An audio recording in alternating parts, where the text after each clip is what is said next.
Olá, viemos aqui a convite do Ogan Jassanã para que possamos conversar sobre a importância e a utilidade de conceitos provenientes da sociologia, da filosofia, da história e da antropologia para a reflexão e análise das religiões de matriz africana.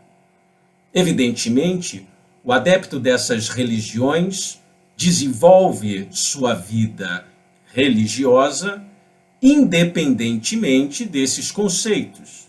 No entanto, a esfera pública, a vida social e os discursos elaborados pela vida cotidiana muitas vezes fazem uso de conceitos já analisados e investigados por esses campos científicos, e diferentes discursos são elaborados sobre as práticas das religiões de matriz africana a partir desses instrumentais teóricos ou desses conceitos. Então, talvez seja relevante que os religiosos, ou seja, o povo de santo, se aproprie desses conceitos para que possa também, de modo autônomo, refletir sobre os discursos e suas práticas religiosas. O primeiro tema que nós desejamos abordar com vocês é o tema da mitologia. Afinal de contas, as religiões de matriz africana não são singulares, ou seja, elas compartilham com outras estruturas religiosas desse elemento chamado mitologia. E, afinal de contas, nós devemos nos perguntar o que é mitologia e, conseguinte, como conferir crédito ou credibilidade a um mito. Seria um mito uma simples invencionice humana? Seria ele simplesmente arbitrário? Não teria ele nenhuma articulação, nenhum elemento, nenhuma estrutura que torne ele mais crível ou mais compreensível para nós? Bom, é disso que trataremos com esse primeiro vídeo, que será dividido em duas partes. Num primeiro momento, nós trataremos da análise dos mitos em geral, a estrutura mítica em geral, as formas de abordar um mito. E, em segundo lugar, nós utilizaremos um exemplo, um caso de análise mítica pertencente às religiões de matriz africana. Tá? Pois bem, repetindo, o candomblé não é uma religião singular referente ao problema da mitologia. Devemos lembrar que o Ocidente tem séculos e séculos e séculos de tentativa de análise mitológica. Essas análises dos mitos remontam à antiguidade clássica, ou seja, à Grécia e Roma. Não podemos nos esquecer que já Platão desenvolveu meios de interpretação dos mitos. E também, dentro da própria cristandade, devemos compreender a sua estrutura religiosa como tendo também uma base mítica. Ou seja, o que é o mito? Uma série de narrativas que tentam explicar, ao fim e ao cabo, o que é a natureza ou a condição humana, qual a relação da condição humana com o mundo e qual a relação da condição humana, mundo e as divindades. Pois bem, o mito não é só uma historinha, o mito não é só uma invencionice, o mito não é algo criado de modo arbitrário da cabeça dos seres humanos. O mito é uma narrativa que se presta à condição de verdade, ou seja, ela tenta revelar ou expressar uma verdade e muitas vezes carrega elementos prescritivos, elementos sobre como devemos agir ou sobre como não devemos nos comportar. Pois bem, passemos a uma análise das possibilidades de investigação do mito. Tá?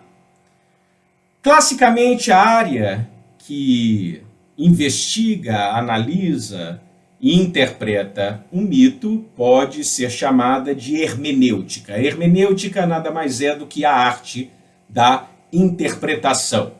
Não vale simplesmente para a interpretação de estruturas textuais, de textos, mas também para a interpretação daqueles discursos orais. Ora, devemos também aqui enfatizar que essa prática ou tentativa de interpretação dos discursos, ou a criação e elaboração de métodos para essa interpretação, já aparece na mitologia hindu, com aqueles que se debruçam sobre a mitologia hindu. Afinal de contas, ela é uma religião ou expressões religiosas, o hinduísmo, bastante antiga.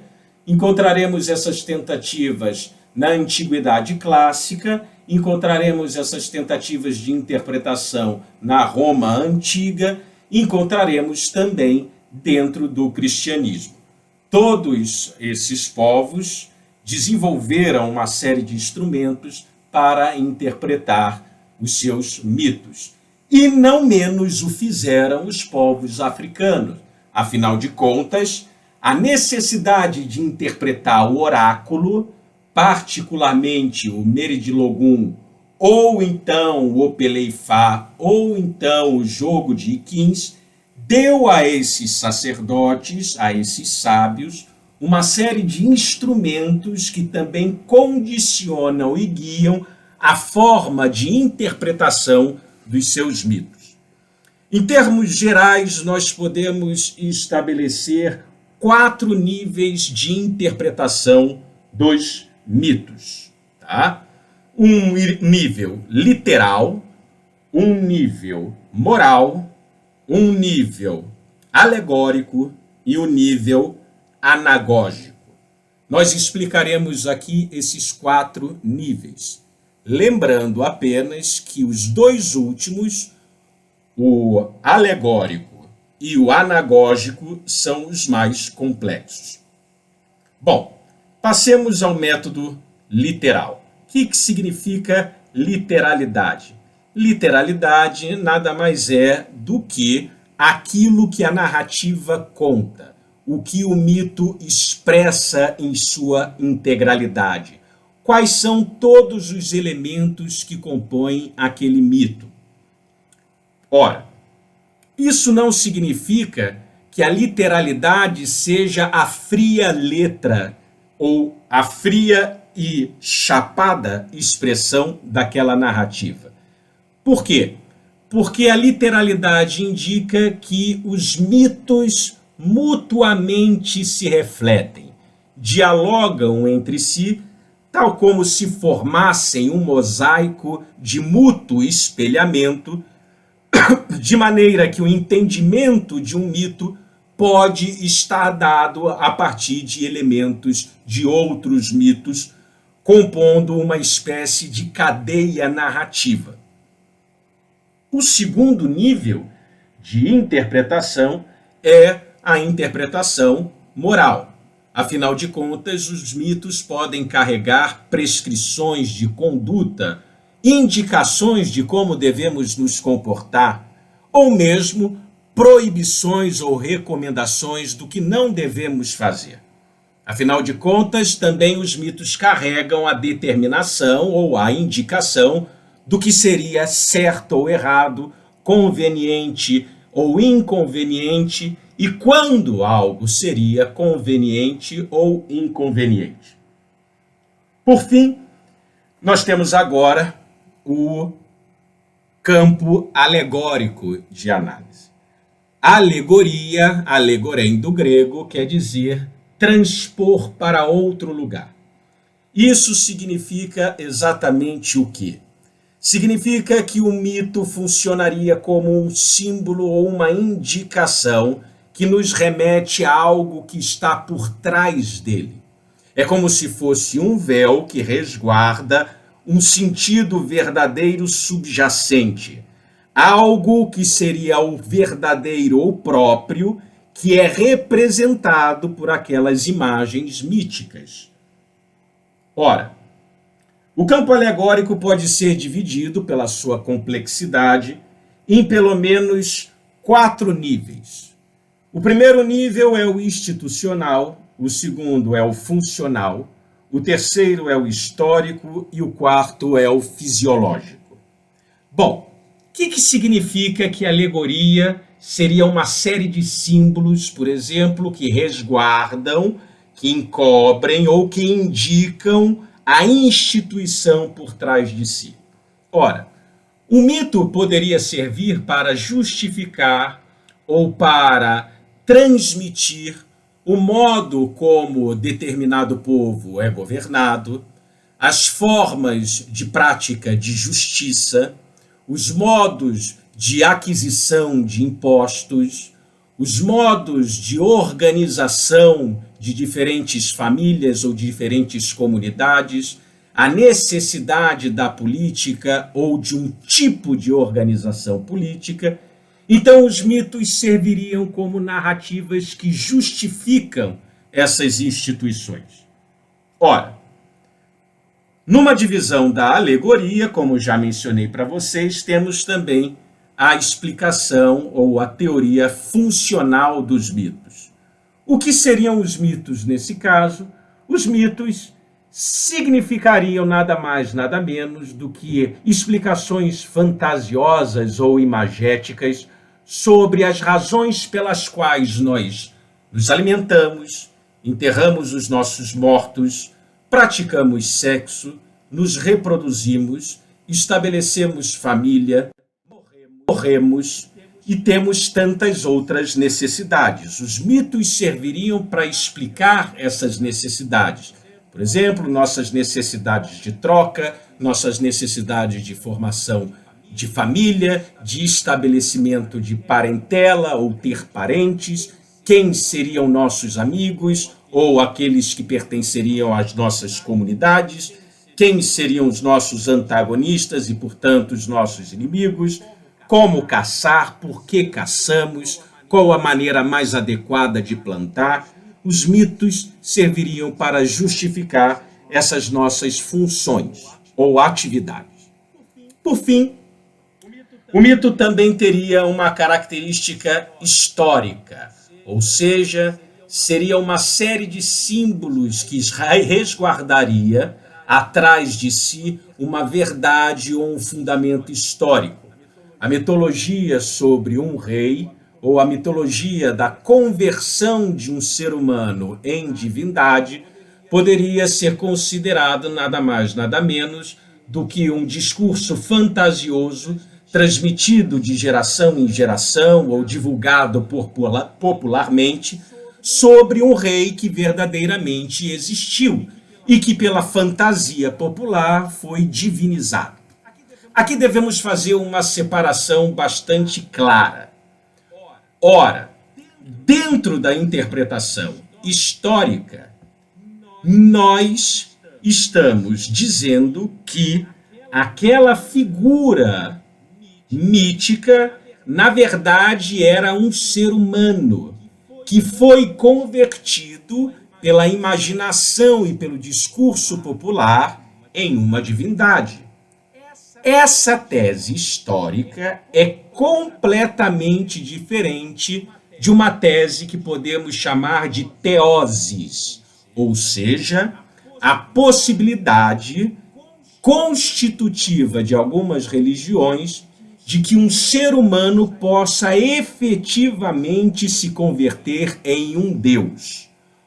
Ora, nós podemos ver isso, evidentemente, na mitologia africana, particularmente na iorubana, em que determinadas figuras, por exemplo, Xangô, ao fim e ao cabo, ao longo da sua vida, acaba se convertendo em um Deus, efetivamente se transforma em divindade.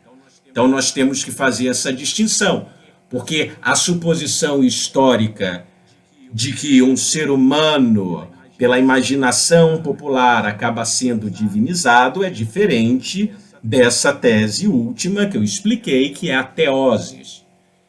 Em termos de antiguidade, quem cria praticamente essa tese é um sujeito chamado Evêmero, que na antiguidade escreve um livro chamado História Sagrada, em que ele tenta demonstrar como aqueles deuses, particularmente os deuses gregos, acabaram sendo nada mais, nada menos do que produtos do discurso ou da imaginação popular. O fundamento da religião estaria nada mais, nada menos do que na própria história. E por fim, no último campo da análise alegórica, nós temos o modo de interpretação fisiológico de physis, ou seja, natureza.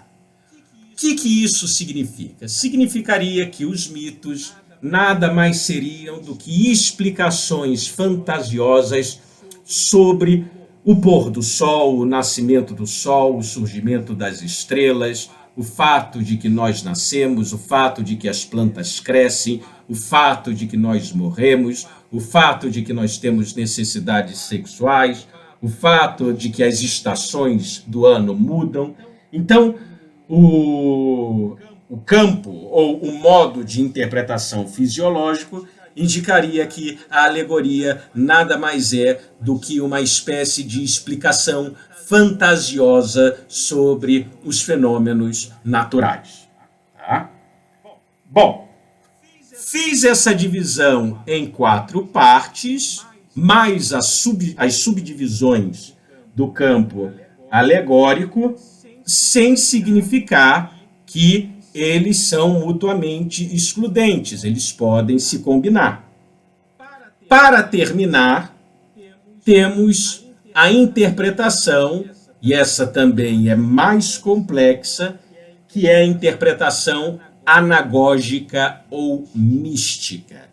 E ela significa exatamente o quê? Ela significa que a mitologia nada mais, nada menos expressa do que o sentido fundamental, a natureza última ou a essência das relações entre ser humano, mundo e divindade.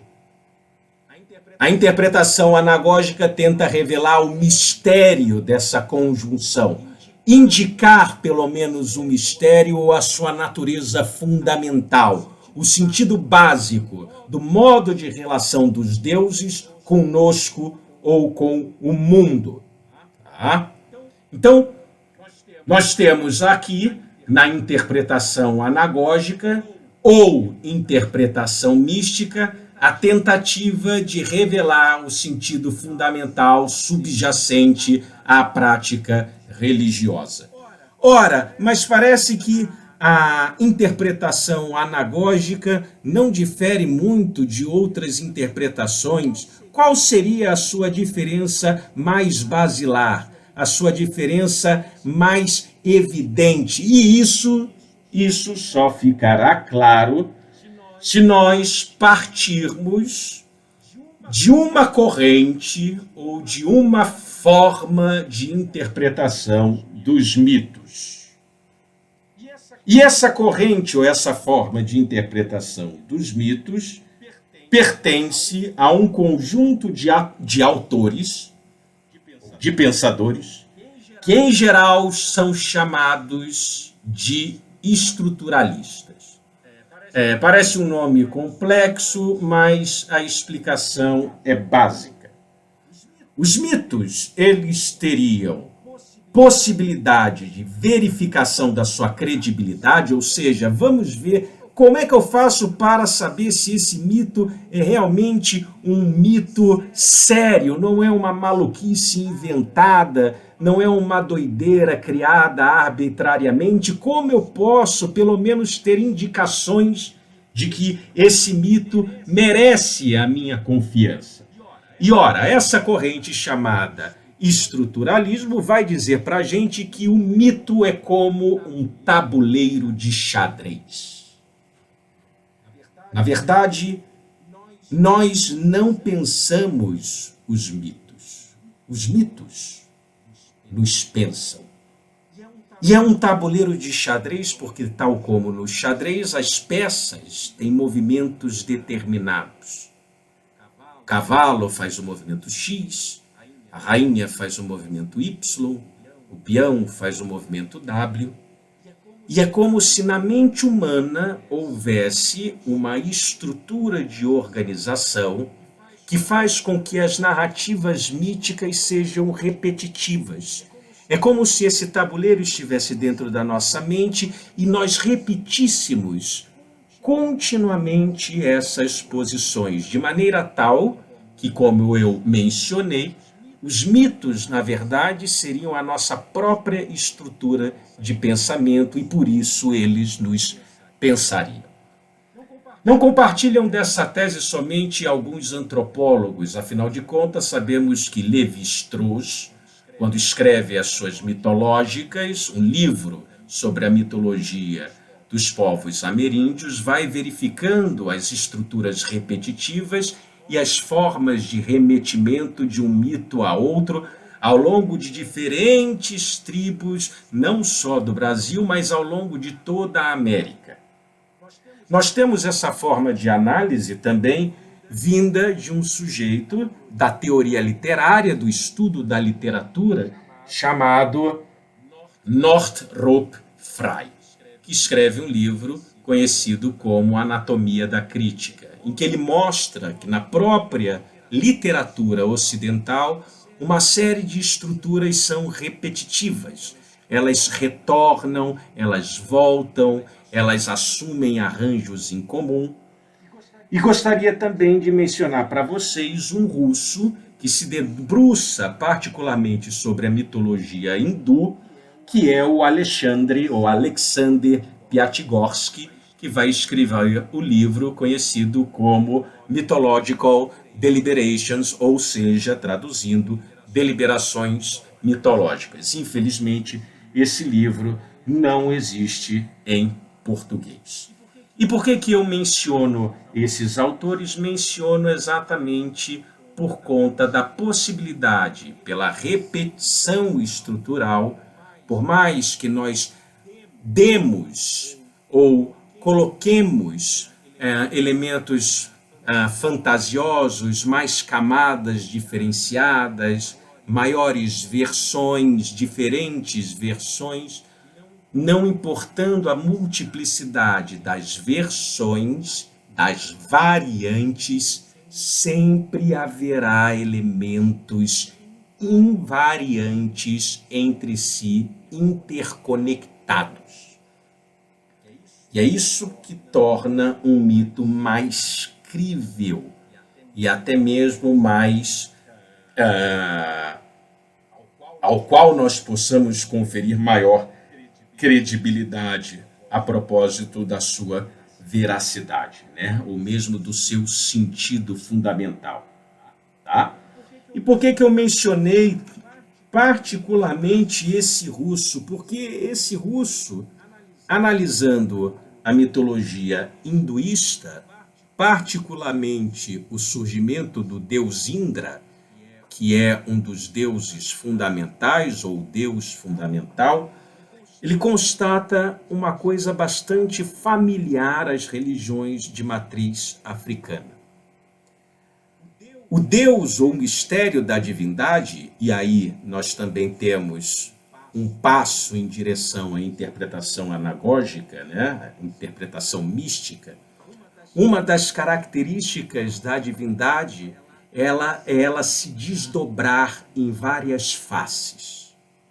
Na mitologia hindu é normal o contínuo fazer referência a divindades em seus avatares, ou seja, nas diferentes formas ou possibilidades da sua apresentação.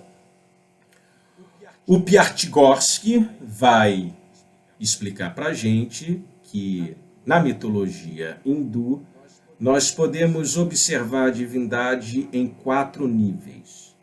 O primeiro nível seria a divindade em seu sentido fundamental, quase que pré-personalizada ou antes da sua personalização. Nós temos um segundo nível em que a divindade se expressa como natureza ou como elementos da natureza.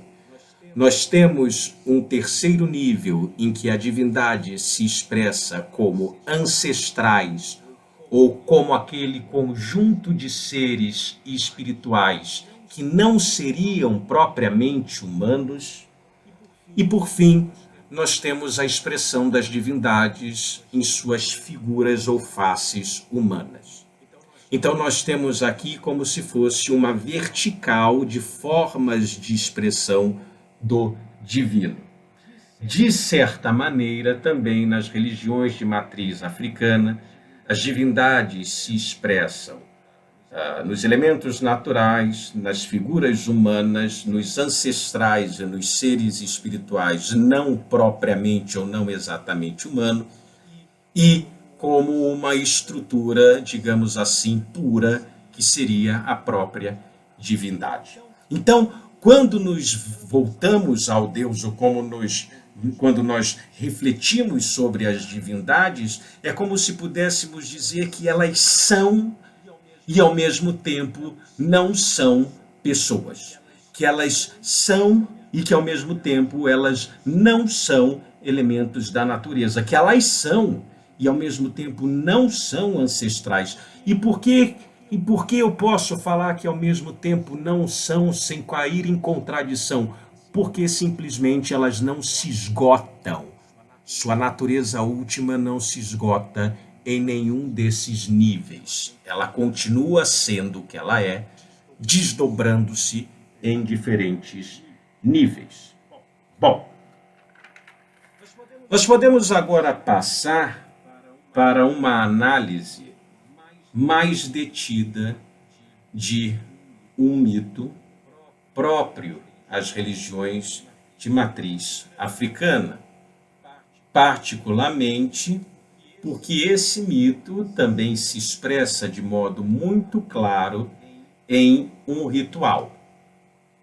E nós não vamos começar a análise desse mito pelo mito em si, mas por uma criação em cima desse mito. E qual é o objetivo disso? O objetivo é demonstrar para vocês que, mesmo sendo algo criado, algo de quem nós sabemos a autoria, algo de quem nós sabemos o momento da criação, algo que podemos chamar inventado, mesmo em algo inventado pode haver uma apropriação tão perfeita do mito que toda a estrutura mítica aparece em sua pureza nisso que é sim uma criação com dia, hora, data, autor específico.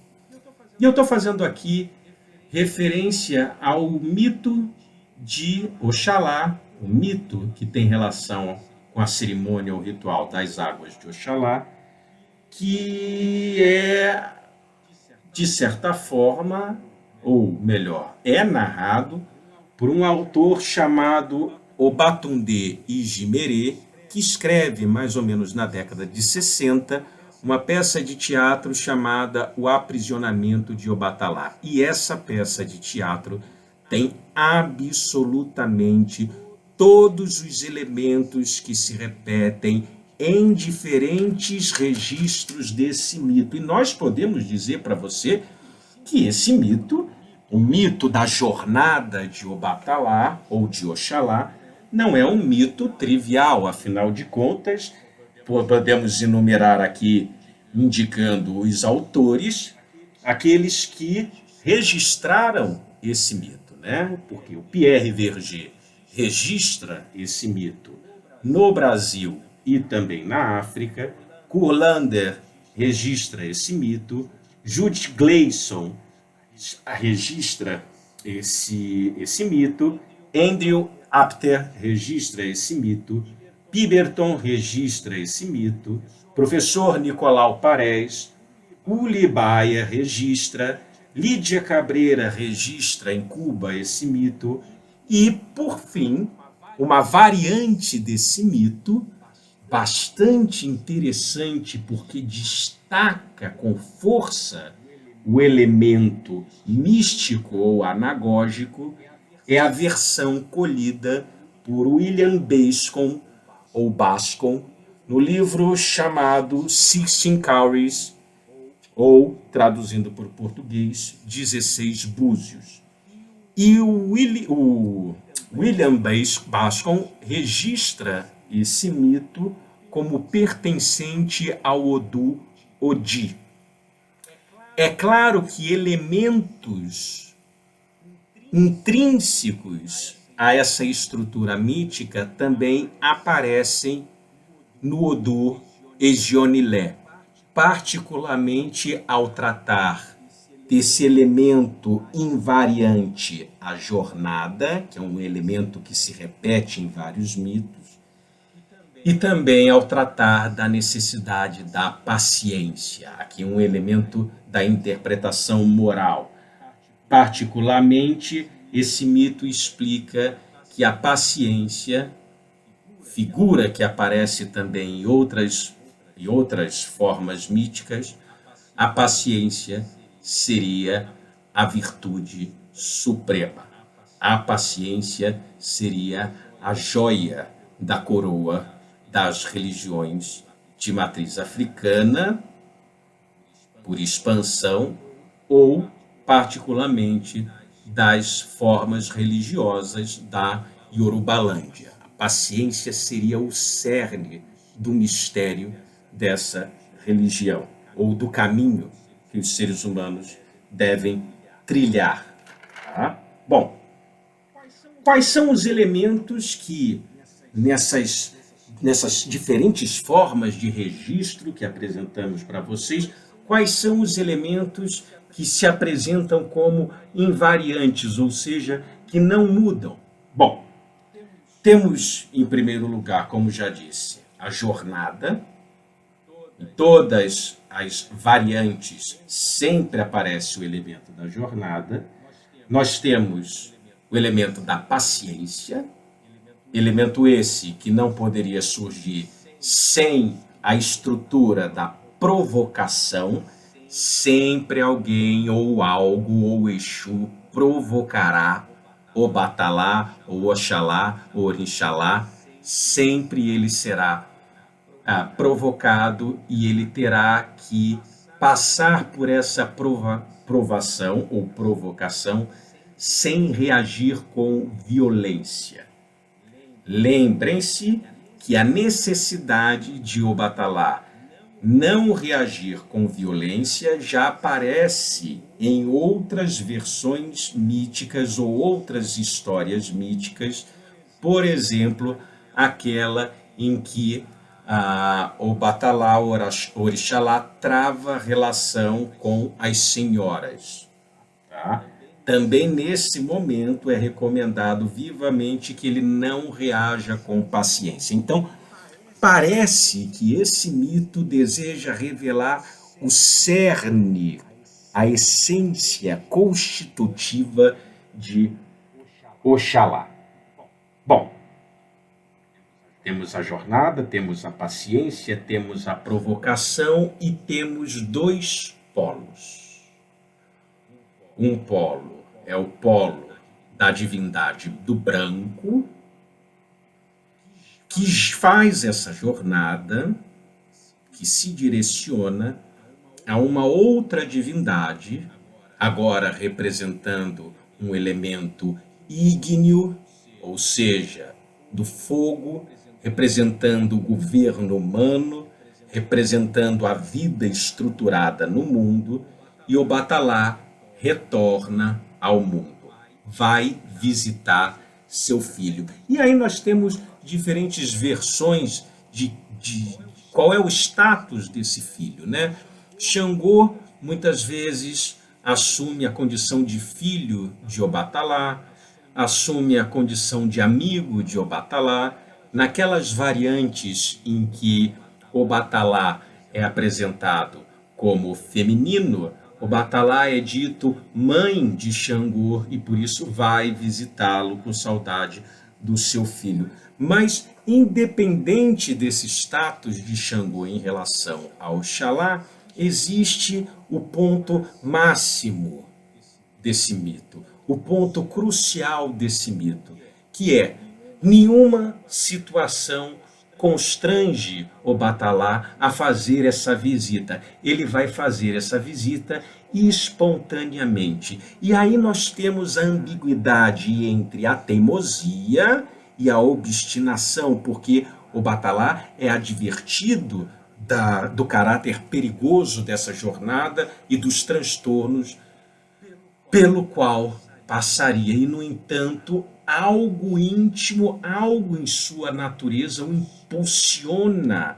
a realizar essa jornada. Na versão ou na variante redigida ou colhida pelo William Bascom, é dito que Oxalá se transforma e vai ao mundo visitar os seus filhos para ver como dão continuidade à sua obra.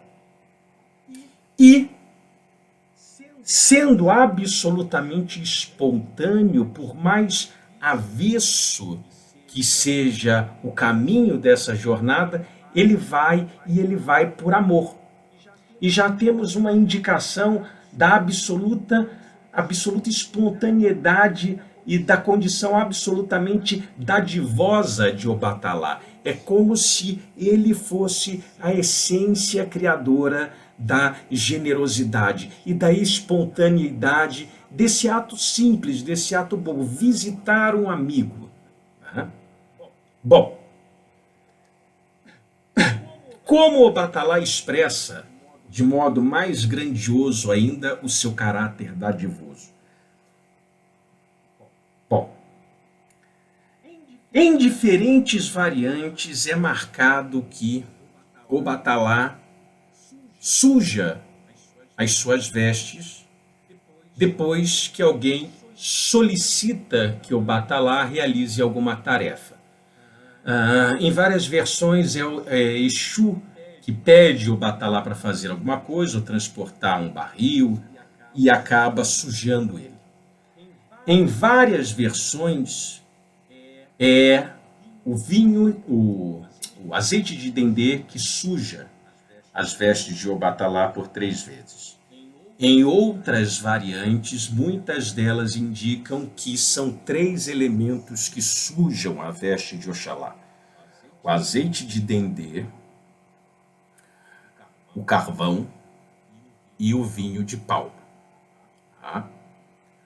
Ora, qual a relação dessa sujeira, disso que suja Obatalá, com o seu caráter dadivoso? Como eu disse para vocês, na interpretação literal, os mitos mutuamente se espelham. Então nós podemos dizer que esse mito talvez esteja fazendo referência ao mito da criação. Porque, afinal de contas, a primeira coisa que medra e surge da terra é o Iji-Opé, ou seja, o dendezeiro. O dendezeiro, que quando fornece azeite de dendê, fornece um sangue atenuado que brota da própria terra. E por isso o azeite de dendê apresentaria uma função calmante das outras divindades, porque seria o sangue atenuado da própria terra. Se queimamos o tronco do dendezeiro, temos o carvão, e se dele extraímos o seu sumo, temos o vinho de palma. Talvez a proibição ou tabu ou quizila de Obatalá com o vinho de palma ou com o azeite de dendê seja porque tem nele um próprio reflexo ou espelhamento. Como eu mencionei para vocês com o Alexander Piatigorsky, as divindades se desdobram em diferentes níveis, inclusive no nível da natureza. Ora, Mencionei isso para vocês com a finalidade de demonstrar a condição dadivosa de Oxalá, porque 3 vezes ele se suja, 3 vezes talvez se suje, ou se espalhe, ou se funde consigo mesmo, até chegar ao reino de Xangô. Encontrar um cavalo, reconhecer o cavalo, que seria do seu filho, tentar devolver o seu filho e não ser reconhecido. É como se Obatalá, de forma dadivosa, se desdobrasse nesses 3 elementos, criando o mundo até chegar em uma instância de esgotamento. Isso representado, pelo seu não reconhecimento como a fonte dadivosa, e, em segundo lugar, pelo seu espancamento ou aviltamento. Ele é quebrado. Como várias versões de outras narrativas míticas, de outras populações, a divindade é espedaçada, despedaçada, né? Digamos assim, alquebrada, como se ela se dividisse, né? Como se ela fosse esparramada. Bom, acontecendo isso, como consequência, no reino de Xangô teremos uma enorme seca. E a seca, a partir da luta ou da oposição ou da tensão entre 2 polos, é mais uma estrutura mítica que se remete a outros mitos. Lembremos daquele mito registrado até mesmo por José Beniste sobre a disputa entre a Jalorum e a Jalaié sobre quem ficaria com o rato. Os 2 disputavam a posse do rato, é decidido fazer um sacrifício para que esse rato fosse enviado na forma de oferenda a Jalorum, ao Deus do céu, como sendo ele o verdadeiro merecedor daquela oferenda, porque ele tinha parado de lançar água no mundo, era necessário oferecer esse presente a fim de que ele retornasse a derramar a água no mundo, impedisse o ressecamento, a esterilidade de todas as coisas. E é por isso que nós podemos observar nesse mito da jornada de Oxalá esses elementos, ou esse elemento proveniente de várias outras estruturas míticas da própria população iorubana sobre a tensão entre polos que provoca o ressecamento. Talvez possamos dizer que esse tipo de mito, essa estrutura mítica, seja a própria fundação ou cerne fundamental da religiosidade ou da religião, porque ela está indicando o porquê é necessário oferecer sacrifícios. E é necessário oferecer sacrifício porque na nossa jornada no mundo, por analogia com o Obatalá, na nossa jornada no mundo, o nosso maior problema é o problema do reconhecimento. Reconhecer nosso espelhamento com esses 4 níveis, com o outro ser humano, com os ancestrais ou seres espirituais não humanos, com a própria natureza e com a divindade. Todo o nosso transtorno, toda a paciência que temos que ter ao longo da jornada é exatamente pelo problema do reconhecimento. E a atitude anti-reconhecimento é exatamente essa violência despropositada, a acusação exacerbada feita pelos súditos de Xangô que não reconheceram, no fim das contas, Obatalá. E parece, vocês todos dirão, que é muito fácil fazer prescrições sobre paciência, né?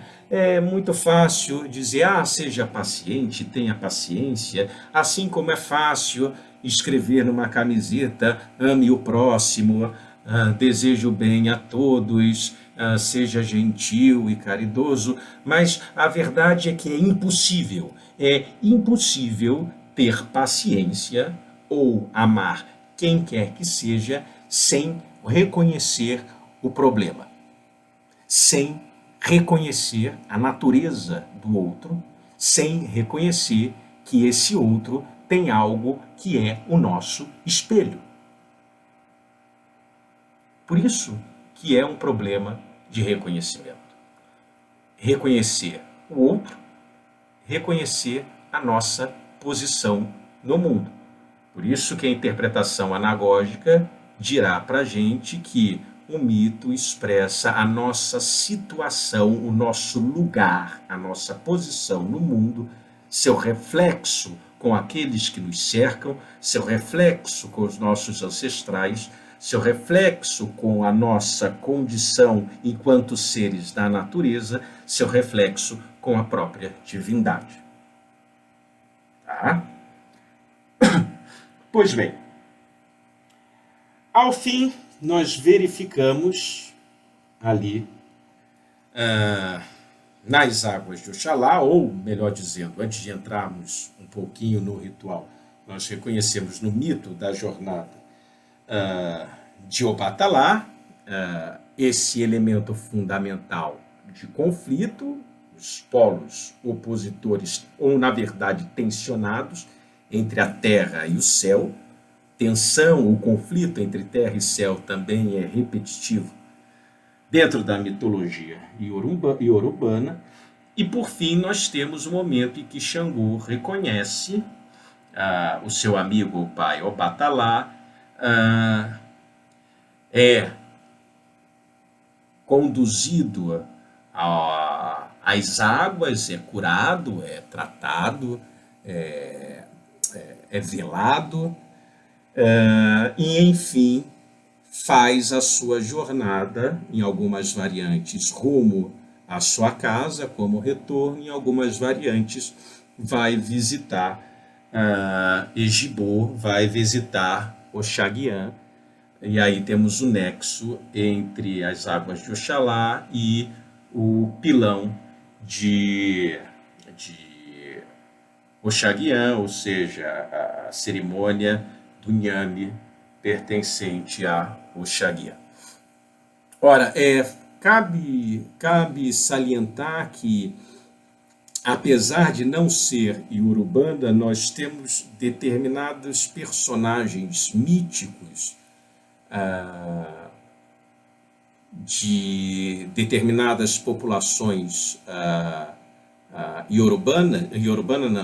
congolesas, ou relacionadas ou situadas ali próximo à região do Congo, que também tem uma figura mítica do branco que em determinado momento é despedaçada, como se os seus pedaços fossem fornecer uma vida nova, reavivar a vida daqueles que sofrem, né? Eu estou fazendo referência aqui à figura do Kavula, a cerimônia Kavula, registrada entre os Ndembo por Vitor Turner, o antropólogo, em que essa figura do Kavula lembra vários elementos de Obatalá.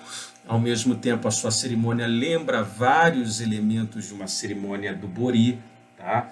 Mas é só uma indicação, né, de como algumas coisas são repetitivas. Bom, no final do mito nós temos Obatalá sendo banhado, né, como se essa figura dadivosa fosse reconduzida à sua origem aérea, aquática, né, fosse reconduzida à água, por oposição à figura terrosa ou terrena e ígnea, particularmente ígnea, que seria Xangô. Ele é reconhecido, ele é conduzido às águas. Em geral, a cabaninha, ou a cabana, ou lugar para o qual Oxalá é conduzido, se chama Balué. Há registros ou variantes que apontam essa condução para esse lugar chamado Balué. É preciso lembrar para vocês a referência do Pierre Verger quando escreve sobre Abikur e Sociedade Ebé, em que ele menciona que é no Balué que algumas populações urbanas colocam o cordão umbilical, porque o balué nada mais é do que uma tradução aqui, mais ou menos, a casa de banho, porque é um lugar escuro, é um lugar úmido, é um lugar muito fresco, e que ali ao redor do balué ficam também esses seres espirituais, humanos, não humanos, que pertenceriam à sociedade Ebé-Orum, ou que seriam Abicus. Né? Não desenvolverei aqui a parte ou a variante do mito que se refere a Irá, porque temos aí nessa variante, nesse elemento do mito, que varia muito, nós temos uma indicação de outra cabana que é construída, né? A Irá é cedido ao Batalá Oxalá como escravo, né? A Irá teria sido escravo de Xangô e é dado como escravo ao Batalá. A Irá, em algumas versões, reclama ao Batalá que deseja justiça. Ele então, a Irá constrói uma cabana num bosque, e todas aquelas pessoas que maltrataram o Batalá cruzam aquela cabana e se tornam corcundas, se tornam aleijadas, se tornam deficientes, ficam cegas, enfim. Tem até uma cantiga muito conhecida que vai descrevendo essa transformação das pessoas que maltrataram o Batalá. Curiosamente, né, o Batalá seria aquele que zela maximamente pelas pessoas que nascem com defeito, né, pelas pessoas que nascem com aquilo que nós chamamos de defeitos, ou que nascem especiais ou com necessidades específicas. Curiosamente, podemos fazer remissão àquele velho mito de Babá Jalá, quando está compondo as cabeças. Eu sei que o mito trata dos diferentes destinos, e algumas pessoas escolhem cabeças ruins, ou seja, destinos ruins, mas a Babá Jalá também cria corpos que são diferentes, né? E muitas vezes nós, mundanos aqui, nós do mundo, vamos considerar que triste aquela pessoa teria uma necessidade especial, teria maior dificuldade, talvez tenha feito uma má escolha no céu. Muitas vezes nós desprezamos essas pessoas ou nos comiseramos, e muitas vezes falamos, não, Babá Jalá faz esse tipo de coisa porque Babá Jalá estava embriagado. E se Babá Jalá estava embriagado, evidentemente, o mais provável é que ele estivesse embriagado de vinho de palma. Ou seja, embriagado daquele elemento que talvez seja o mais constitutivo, a natureza última de Obatalá. E isso nos leva a interpretar esse mito não de modo negativo, mas de um modo mais positivo, porque isso está a dádiva de Oxalá. Oxalá é tão misericordioso, ele é tão gigantesco, ele é tão supremo, ele é tão dadivoso, é a máxima dádiva, é a máxima sustentação da vida, é aquele que sustenta na existência os vivos e os mortos, os ancestrais e aqueles que nascem.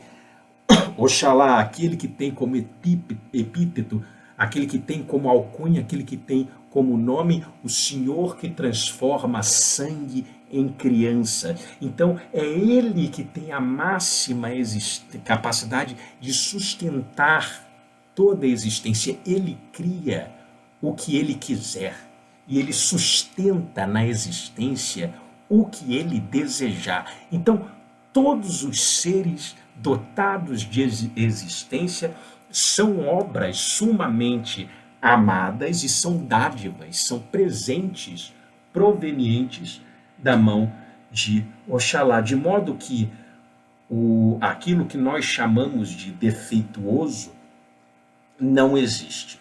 Porque se tem vida, se existe, Se foi criado, é porque faz parte da dádiva, da generosidade de Oxalá. Então,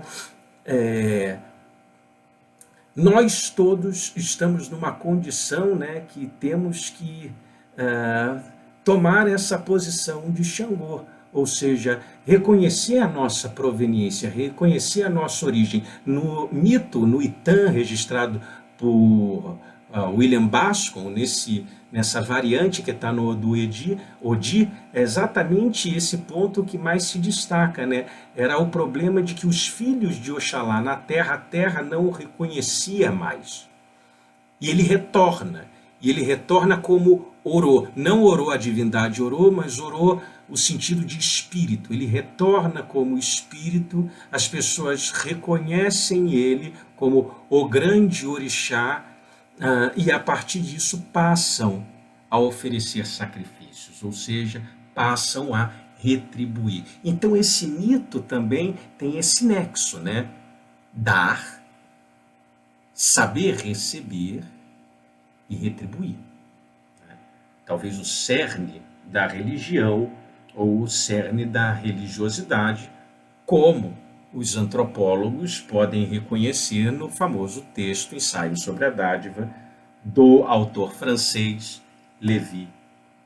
do autor francês Marcel Mauss. Tá? Bom, não iria me deter especificamente no mito sobre a Irá, né?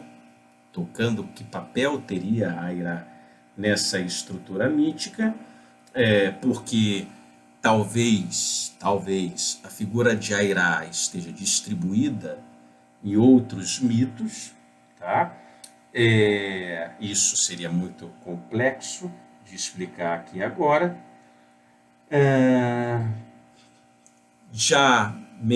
Podemos mencionar também que uma das formas de interpretação desse mito, dessa oposição entre Obatalá e Xangô, uma oposição que na verdade é uma complementação, né?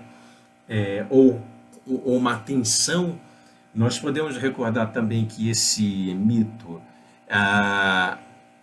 ele foi interpretado historicamente como um suposto conflito entre Ifé e Oió, quando Oió ganha maior expressão, o maior poderio e conquista Ifé. Esse mito indicaria que Ifé, apesar de estar agora politicamente subordinada a Oió, Oió ainda resguardaria as tradições religiosas ou fundadoras residentes ou provenientes de Ifé. Tá? Essa é uma interpretação histórica, né, como eu mencionei para vocês. Mas o problema da interpretação histórica é o mesmo problema da interpretação fisiológica, porque poderíamos dizer que o ritual das águas de Oxalá nada mais é do que um ritual de refecundação, como se Oxalá, representando o branco, significasse o sêmen, ele retorna às águas, retorna ao útero, e toda a estrutura do universo ou da criação retornaria. Esse elemento de um retorno do Deus, um esgotamento do Deus e o seu subsequente retorno é registrado em diferentes mitologias. Foi registrado pelo famoso antropólogo Fraser no seu famigerado livro Ramo de Ouro. Isso é batido, rebatido, mas o problema é o problema clássico, né? Porque a interpretação histórica e a interpretação fisiológica não dão conta dessa estrutura vertical. Por quê? Porque o que está em jogo no mito é explicar, dar a reconhecer o mistério da conjunção desses 4 níveis. E repito, como a divindade se desdobra entre divindade como estrutura ou lugar ou fundamento pré-personalizado, em segundo lugar como natureza, em terceiro lugar como ancestrais ou seres espirituais não humanos ou humanos, e por fim como pessoas ou personalidades humanas, né? Espero que tenha sido de alguma contribuição. Aqueles que desejarem mais indicações ou informações, estamos disponíveis para ajudar. E fica o nosso abraço a todos. Tchau, tchau.